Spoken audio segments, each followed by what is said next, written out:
दोस्तों नमस्कार। हिंदी कुंज में आपका स्वागत है। आज हम लोग बात करने चल रहे हैं हिंदी के प्रमुख जनवादी कवि नागार्जुन जी के जीवन परिचय एवं उनकी रचनाओं के बारे में। यदि आप हिंदी कुंज चैनल में पहली बार आए तो हिंदी कुंज चैनल को सब्सक्राइब कर लें ताकि आपको हिंदी भाषा व साहित्य की नवीनतम जानकारी प्राप्त होती रहे। जैसा कि हम सभी जानते हैं कि आधुनिक हिंदी साहित्य के प्रमुख कवि, कहानीकार, उपन्यासकार एवं निबंध लेखक बैद्यनाथ मिश्र यात्री जी का जन्म सन 1911 में अपने ननिहाल में बिहार के सतलखा नामक ग्राम में हुआ था। इनके पिता तरौनी गांव के रहने वाले थे, जो कि दरभंगा बिहार में है।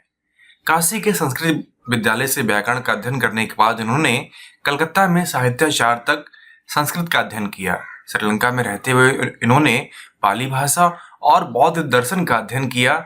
स्वभाव और मनमौजीपन नागार्जुन के व्यक्तित्व की विशेषता है। लंका में नागार्जुन सन 1936 से लेकर 1938 तक 2 वर्ष तक रहे। नागार्जुन जी ने संपूर्ण भारत का अनेक बार भ्रमण किया है। नागार्जुन जी ने मैथिली और हिंदी में रचनाएं लिखी हैं। वो अपनी मातृभाषा मैथिली में यात्री के उपनाम से लिखते थे। बांग्ला और संस्कृत में भी आपने कविताएं लिखी हैं। सन 1935 में हिंदी मासिक दीपक का संपादन किया और 1942-43 में विश्व बंधु साप्ताहिक का संपादन किया।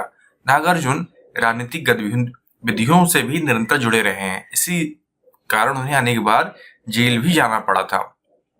नागार्जुन मूलतः प्रगतिशील चेतना के कलाकार थे, इसलिए उनकी कविता में उनका युग पूरी तरह से संपूर्णता से ध्वनित हुआ है। नागार्जुन की कविता के विषय में सुप्रसिद्ध आलोचक रामविलास शर्मा जी लिखते हैं, जहां मौत नहीं है, बुढ़ापा नहीं है, जनता के असंतोष और राजसभाई जीवन का संतुलन नहीं है, वह कविता है नागार्जुन की। ढाई पसली के घुमंती जू, दमे के मरीज, गृहस्थी का भार, फिर भी क्या ताकत है।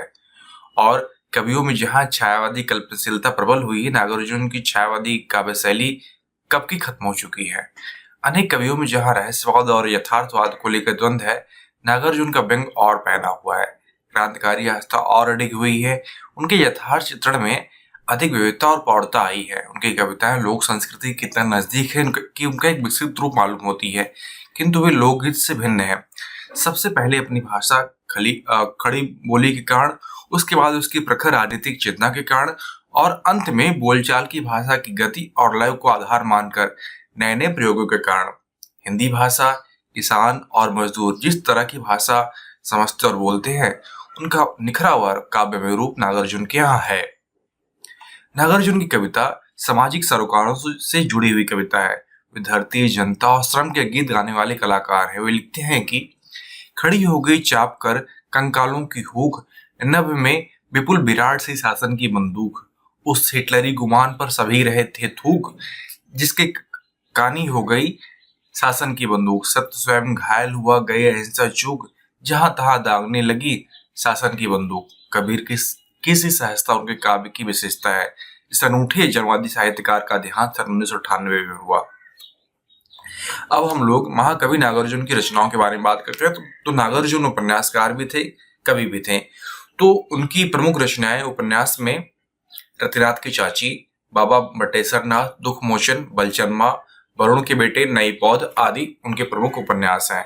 कविता संग्रह में युगधारा, सतरंगी पंखों वाली, तालाब की मछलियां, तुमने कहा था, हजार हजार बहाओं वाली, भस्मांकुर, खिचड़ी विप्लव देखा हमने, चंदना, चित्रा आदि उनकी प्रमुख कविता संग्रह है। तो इस प्रकार इस वीडियो में हम जान पाए कि महाकवि नागार्जुन के उपन्यास और कविता संग्रह कौन कौन से हैं, उनकी काव्य विशेषताएं क्या है, और साथ साथ नागार्जुन जी प्रगतिशील चेतना के कलाकार हैं और उनके जीवन परिचय के बारे में हम जान पाए और वे कहाँ कहाँ रहे और उनकी प्रमुख रचनाएं क्या है। आशा करता हूँ कि वीडियो आपके लिए उपयोगी सिद्ध होगा। यदि आपको यह लेख लिखित रूप में चाहिए तो आप नीचे डिस्क्रिप्शन बॉक्स में लिंक दिया गया, आप वहाँ डायरेक्ट जाके लिंक खोल सकते हैं और नागार्जुन जी का लिखित रूप में जीवन परिचय प्राप्त कर सकते हैं।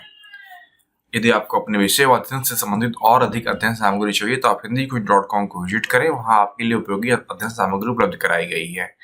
और साथ ही साथ आप YouTube पर हिंदी कुंज चैनल को सब्सक्राइब कर लें ताकि आपको हिंदी भाषा और साहित्य की नवीनतम जानकारी प्राप्त होती रहे। धन्यवाद।